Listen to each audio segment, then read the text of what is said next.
ओम ब्रह्मानंदं परमसुखदं केवलं ज्ञानमूर्तिं द्वन्द्वातीतं त्रिगुणरहितं तस्यमस्यादिलक्ष्यम् एकं नित्यं विमलमचलं सर्वधि साक्षिभूतं भावातीतं गगनसदृशं सद्गुरुं तं नमामि।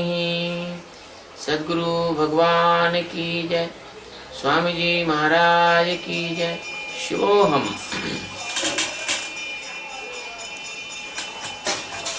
ओम गुरु ब्रह्मा गुरु विष्णु गुरुदेवो महेश्वरः गुरु साक्षात् परब्रह्म तस्मै श्री गुरुवे नमः। ध्यानमूलं गुरुमूर्ति पूजामूलं गुरुपदं मंत्रमूलं गुरुवाक्यं मोक्षमूलं गुरुकृपा। सद्गुरु भगवान की जय, स्वामी जी महाराज की जय। शिवम। आज जो है गीता के छठे अध्याय का दूसरा श्लोक ले रहे हैं और श्लोक कहता है केयं संन्यासनम इति प्राहु योगम तम विद्धि पांडवः न हि संन्यस्त संकल्पः योगी भवति कंचन। यम जिसको संन्यासम संन्यास इति ऐसा प्राहु यानी कहते हैं, योगम योग, विद्धि यानी जान, पांडव यानी है अर्जुन, न यानी नहीं, ही यानी क्योंकि, असन्यस्त संकल्पः संकल्पों का त्याग न करने वाला योगी, योगी भवति यानी होता है, कश्चन यानी कभी नहीं। हे अर्जुन, जिसको संन्यास ऐसा कहते हैं उसी को तू योग जान, क्योंकि संकल्पों का त्याग न करने वाला कोई भी पुरुष योगी नहीं होता है। सद्गुरु सच्चिदानंद परमात्मा जो कि अनंत करोड़ आकाश गंगाओं के एकमात्र मालिक कह लो, अथवा उनके ही शरीर में आकाश गंगाएं व्याप्त हैं, वही सारे जगत का आधार है, वही अधिष्ठान है, वही धारण करता है। ऐसे सद्गुरु परमात्मा सच्चिदानंद जब कृष्ण के रूप में इस धरती पर आते हैं और अर्जुन को माध्यम बनाकर गीता का ब्रह्म ज्ञान आप लोगों को देते हैं, ताकि आप जब तक कोई इस धरती पर परमात्मा का खोजी रहेगा तब तक ये गीता उसके काम आएगी, और जब परमात्मा का खोजी ही ना रहेगा तो गीता का क्या उपयोग होगा? कुछ नहीं होगा। लोग गीता को पाठ करके पूजा करके गीता को छोड़ देंगे, गीता के अंदर का जो तत्व है कोई नहीं जान पाएगा। तो भगवान श्री कृष्ण इस श्लोक में सन्यासी और योगी दोनों की एकता बता रहे हैं कि सन्यासी भी वही है और योगी भी वही है। लेकिन अगर किसी ने संकल्पों का त्याग नहीं किया है तो ना तो वो सन्यासी होगा और ना वो योगी होगा, क्योंकि संकल्पों का त्याग करना कोई ऐसी वस्तु तो है नहीं कि आप घर में कचरा कूड़ा उठा के बाहर फेंक दो। मन के अंदर जो संकल्प विकल्प आते हैं, ये विचार करो। विचार दो प्रकार के होते हैं, एक संकल्प होता है, एक विकल्प होता है। आप विचारों को बाहर नहीं फेंक सकते उठाकर। अब संकल्पों का त्याग करना इतना आसान काम नहीं है। ये कोई भौतिक काम नहीं है, यज्ञ कर दिया, हवन कर दिया, जप कर लिया और संकल्प का त्याग हो गया, ऐसा होता नहीं। अगर कर सकते हो तो करके देख लो संकल्पों का त्याग। जो मेरे साधक हैं वो लोग जानते हैं कि संकल्पों का त्याग ऐसे नहीं होता है। संकल्पों का त्याग करने के लिए लंबे समय की साधना की आवश्यकता होती है। आपको साक्षी में इसलिए ही हम ठहराते हैं ताकि आप संकल्पों का त्याग कर सकें। आपको सांस का साक्षी सबसे पहले बनाते हैं, फिर कर्मों का साक्षी बनाते हैं, फिर 70 मिनट बिठाते हैं, ध्यान कराते हैं, साक्षी बनाते हैं। इसलिए ताकि आप एक एक विचार के साक्षी होकर जितना जितना आप साक्षी हो जाएंगे उतना उतना आपके विचार धीरे धीरे धीरे धीरे कम हो जाएंगे, और एक अवस्था ऐसी आएगी जब आपके अंदर संकल्प और विकल्प दोनों न रहेंगे और आप निर्विकल्प समाधि में जाकर खड़े हो जाएंगे। तो संकल्पों का त्याग होता है ध्यान के माध्यम से, संकल्पों का त्याग होता है साक्षी के माध्यम से, संकल्पों का त्याग होता है जागरूकता यानी अवेयरनेस खड़ी करने से। तो ये गीता का श्लोक जो है वो ध्यान की विधि की तरफ भी संकेत कर रहा है, और जो नकली योगी हैं उनके बारे में भी आपको बता रहा है। वो कह रहे हैं कि कोई भी व्यक्ति है अर्जुन, जिसको कि सन्यासी कहो या योगी कहो, कोई भी व्यक्ति होगा यदि उसके अंदर संकल्प विकल्प आ रहे हैं तो वो तो ना तो वो सन्यासी है और न वह योगी है ना। और संकल्प विकल्पों का त्याग न करने वाला यानी अब मन में तुम मस्त विचार आ रहे हैं और विचारों में तुम मजे ले रहे हो, रस ले रहे हो। भोजन के विचार आ रहे हैं तो भोजन के विचारों में रस ले रहे हो, कहा हाँ फलाने जगह क्या भोजन बना था, अभी अपन ये बनाएंगे, फिर ये करेंगे, फिर और भी तरह के बाल बच्चों के परिवार के सब तरह के हजारों तरह के विचार आ रहे हैं, राग के, द्वेष के, काम के, क्रोध के। और विचारों में तुम खूब आराम से मस्ती में जैसे स्विमिंग पूल में तैरते हैं ऐसे तुम विचारों में तैर रहे हो, मजे कर रहे हो। तो इस प्रकार का जो जीवन जीने वाला व्यक्ति है वह योगी नहीं हो सकता और वो सन्यासी भी नहीं हो सकता। इसलिए सन्यास का मतलब यह होता है कि सबसे पहली बात है कि आपके अंदर आपका जो मन है उसमें संकल्प और विकल्प आना रुक जाए। और ये एक पहेली है कि एक गीत गाते हैं कि विचार तज के देखो भैया जगत बनो है मन से। ये एक दूसरे से संबंधित है। अगर सूत नहीं है तो धागा नहीं बन सकता, और धागा नहीं है तो कपड़ा नहीं बन सकता, और कपड़ा नहीं है तो सूत नहीं हो सकता, और कपड़ा नहीं है तो धागा भी नहीं हो सकता। अगर विचार नहीं है तो मन नहीं हो सकता, और मन नहीं है तो विचार नहीं हो सकता, और जब मन में विचार नहीं है तो माया नहीं हो सकती। तो इस प्रकार से हम आपको जो साक्षी का ध्यान कराते हैं वो बड़ी बढ़िया चीज है। क्यों कि उससे आप जो है साक्षी के द्वारा आप सकल संकल्प और विकल्पों का अनायास ही त्याग कर देते हो। आपको पता ही नहीं चलता कि कब आपके संकल्प और विकल्प चले गए, और जैसे ही आपके संकल्प विकल्प चले गए तो लंबे समय अभ्यास करने से आपका मन मर जाता है। मन मर जाता है तो माया मर जाती है।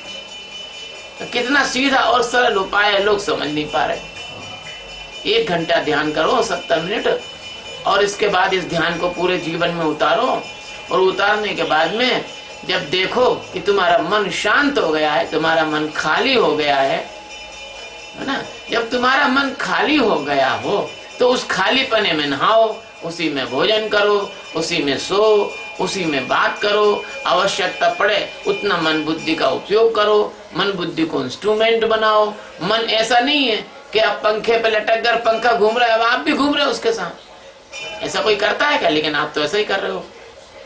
इसलिए मन और बुद्धि को आप अपनी जरूरत पड़े उतना आप करो। अब एक बार एक लड़के का एक्सीडेंट हुआ तो मोटरसाइकिल का ब्रेक नहीं लगा, अब मोटरसाइकिल खींच के उसको गड्ढे में ले गई। ऐसे तुम्हारा मन, इसमें तुम ब्रेक लगाना जानते नहीं, ये तुम्हें खड्डे में ले जाता है। तो ध्यान करने से जब आप संकल्प विकल्प का त्याग करने की क्षमता आप में आ जाती है तो ये मन में बहने वाले जो विचार हैं ये आपको काम के गड्ढे में नहीं ले जा पाते हैं, क्रोध के खड्डे में नहीं ले जा पाते हैं, मोह के खड्डे में नहीं ले जा पाते हैं, आसक्ति के खड्डे में नहीं ले जा पाते हैं। और सबसे बड़ी चीज ये है, किसी माता के गर्भ में ऊंधे लटकने के खड्डे में जन्म मरण में आप नहीं जाते हो। आपका मोक्ष हो जाता है, आप जन्म और मरण से मुक्त हो जाते हैं। तो ये संकल्प और विकल्प का त्याग इतना रहस्यपूर्ण शब्द है, इतना गूढ़ शब्द है, इतना सारगर्भित शब्द है। ये एक तावीज है, इसमें बहुत बड़ा मंत्र लिखा हुआ है। ये तुम्हारी मुक्ति का दाता है, ये तुम्हारी ज्ञान का दाता है, ये तुम्हारे संसार की परेशानियों से मुक्त करने के लिए एक बहुत भारी उपाय है। इसलिए साक्षी का ध्यान इसको तुम हल्के से मत लेना। ये जीवन का बहुत कीमती और बहुमूल्य साधना क्रम है। जिसने साक्षी का सम्मान किया वो परमात्मा तक पहुंच जाएगा। जिसने साक्षी का सम्मान नहीं किया वो परमात्मा तक किसी भी तरह से नहीं पहुंच सकता, चाहे तुम कुछ भी कर लो। एक ट्रेन जा रही है, अगर वो ट्रेन तुमसे चूक गई तो तुम कैसे मंजिल पे, दिल्ली कैसे पहुंचोगे? वहां तो कार भी मिलेगी यहाँ, लेकिन वहां तो और कोई साधन भी नहीं है। एकमात्र बस यही साधना है परमात्मा तक पहुंचने के लिए। इसलिए इसको राजयोग कहा है, इसको परम गुप्त योग कहा है, इसको परम विद्या कहा है, इसको ब्रह्म ज्ञान कहा है। तो भगवान कहते हैं कि अर्जुन, जिसको कि सांख्यम यानी संन्यास कहा जाता है, वही तो योग है। संन्यास और योग दोनों में कोई अंतर नहीं है। संन्यास भी वही है और योग भी वही है। इसलिए आप अच्छी तरह से समझ लें, मेरे जो साधक है वो अच्छी तरह से समझ लें कि आपकी जो साक्षी साधना है वही साक्षी साधना पूरे ब्रह्म ज्ञान का द्वार है, दरवाजा है। अगर आपको परमात्मा को पाना है, अगर आपको मुक्त होना है, आपको परमात्मा तक की यात्रा करना है, तो आपको ईमानदारी से साक्षी रहना होगा। हमारी एक शिष्या है, वो कह रही है कि 2 दिन से मुझे ध्यान नहीं हुआ। मैंने कहा चिंता मत करो, तुम्हें ये ध्यान है ना कि ध्यान नहीं हुआ, ये भी ध्यान है। अगर तुम इस बात की चिंता करते हो कि ध्यान नहीं हुआ, तो परमात्मा तुम्हारी चिंता इसलिए करेगा क्योंकि तुम्हें परमात्मा के उस सेवा की चिंता है जो तुमने नहीं की। लेकिन तुम नहाते में, धोते में, भोजन करते में, अगर तुम्हारा पेट में दर्द हो रहा है तो उसी वक्त भी तुम साक्षी हो, क्योंकि तुम्हें पेट का दर्द का ज्ञान हो रहा है, बोध हो रहा है, तुम्हें पता चल रहा है।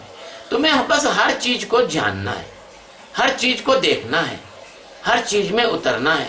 बस ये तुम्हारी साक्षी है, उसमें डूबना नहीं है। नदी नाव संयोग जैसा, इस माया की नदी में तुम साक्षी की नाव को चलाते रहो, मंजिल मिल जाएगी। तो भगवान कहते हैं कि हे अर्जुन, जो योग है वही सन्यास है, जो सन्यास है वही योग है। अभी तक 5 अध्याय तक भगवान सन्यास की अलग व्याख्या कर रहे थे और योग की अलग व्याख्या कर रहे थे। अब सन्यास और योग को भगवान कहते हैं कि एक ही है, एक ही है सन्यास और वही है योग। इसलिए फिर भगवान कह रहे हैं क्योंकि संकल्पों का त्याग न करने वाला, क्योंकि संकल्पों का त्याग कौन करता है? संकल्पों का त्याग सन्यासी करता है, और संकल्पों का त्याग जो नहीं करता वो योगी नहीं हो सकता। जो संकल्पों का त्याग नहीं करता वह योगी नहीं हो सकता। इसलिए सन्यास और योग दोनों एक ही चीज है। और संकल्पों का त्याग हमने पहले बता ही दिया, न तो पंडित जी संकल्पों का त्याग कर सकते, न हवन करने वाले कर सकते, क्यों तो संकल्प के लिए तो हवन ही कर रहे हैं, संकल्प के लिए तो जाप ही कर रहे हैं, संकल्प के लिए तो पूजा ही कर रहे हैं। अरे पंडित तो हाथ में जल दे के संकल्प कराता है, यहाँ तो संकल्प के त्याग की बात हो रही है। और न ही कोई जो है दुनिया में चलने वाले अन्य धर्मों में जो साधना है वो भी संकल्पों का त्याग नहीं कर सकती। वो तो खोपड़ी में ठूस ठूस के भरती हैं कि ये करो तो स्वर्ग मिलेगा, वो करो तो नरक मिलेगा, ऐसे चलो, ऐसे हाथ धो, ऐसे मुंह धो, ऐसे प्रार्थना करो, ऐसे पूजा करो, ऐसे प्रेयर करो, ऐसे झुको। वो इस प्रकार की जो भौतिक क्रियाएं सिखाने वाले जो लोग हैं वो क्या संकल्पों का त्याग करेंगे? अरे वो संकल्पों तो छोड़ दो, वो तो अभी धर्म के द्वार में तक नहीं घुसे हैं। इसलिए प्यारे मित्रों, संकल्पों का त्याग यदि करना है तो आपको ध्यान करना पड़ेगा। और कभी कभी तुम्हारा ध्यान ना भी कर सको तो मन में टूटन मत लाना, क्योंकि मन में टूटन जो आती है वह भी एक तरह की माया है। लेकिन ऐसा नहीं कि गुरु महाराज ने कह दिया कि ध्यान नहीं कर सको तो नहीं करो, नहीं, ध्यान तो 70 मिनट करना है।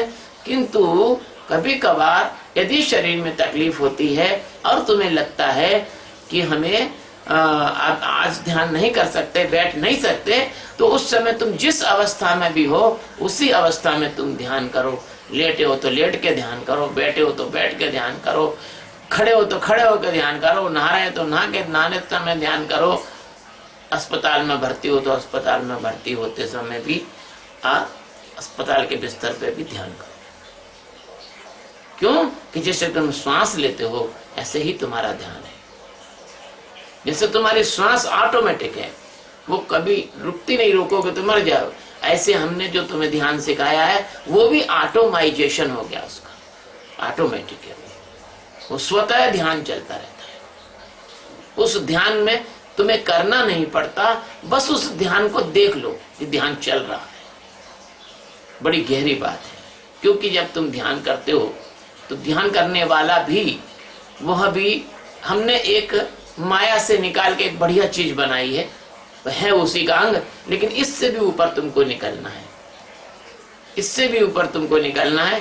ध्याता, ध्यान और ध्येय तीनों की त्रिपुटी के ऊपर ही तुम्हारा अस्तित्व है, तुम्हारा होना है, तुम्हारी मौजूदगी है। इसलिए ध्यान तो हमने एक इंस्ट्रूमेंट दिया है तुम्हें, ध्यान के ऊपर हो तुम। ध्यान जब पूरा होगा तब ध्यान स्वयं विलीन हो जाएगा, तब तुम्हें ध्यान करने की जरूरत नहीं पड़ेगी, तब ध्यान तुम्हारा ही ध्यान करेगा, क्योंकि तुम आत्मा स्वरूप हो, परमात्मा हो, सच्चिदानंद हो। इसलिए संकल्पों का जो त्याग करना है वह तुम्हें हमेशा इस साक्षी और ध्यान से ही हो पाएगा। संकल्पों का त्याग तब होगा जब तुम जागरण में जाके खड़े हो जाओगे, और जागरण में जाने के लिए तुम्हें पहले साक्षी होना है, फिर तुम्हारा सही ढंग से ध्यान लगना है, और इसके बाद में तुम्हें भान में आना है, और भान के बाद में तुम्हारा संपूर्ण रूप से संकल्पों का त्याग होगा। मैं सोचता हूँ इस श्लोक में आज इतना ही ठीक है। सद्गुरु भगवान की जय। शुभ।